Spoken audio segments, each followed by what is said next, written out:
রাধে রাধে। আজ হলো বসন্ত পঞ্চমী। চলুন ভগবানের সিঙ্গার আপনাদেরকে দর্শন করাই। আর আজকে ভগবানকে ভোগে কি দেওয়া হয়েছিল মহাপ্রসাদ আপনাদেরকে দর্শন করাবো।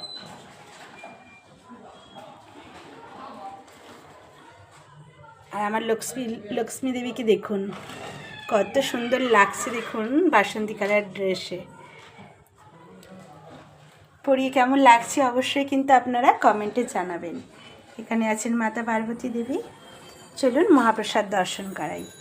এখানে আছে কর্ন দিয়ে আর আলু দিয়ে বিরিয়ানি, লেবু দেওয়া হয়েছে। এটা হচ্ছে চিলি পনির, কড়াইশুঁটি দিয়ে পনির।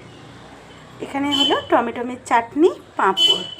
আর এখানে আছে 2 রকমের সন্দেশ, আঙুর, কাঁঠালি কলা, কুল, শসা আর শাঁকালু। এই হলো আজকের মহাপ্রসাদ। মহাপ্রসাদ দর্শনে দুর্ভোগ কাটে। জয় জয় মহাপ্রসাদ কি জয়।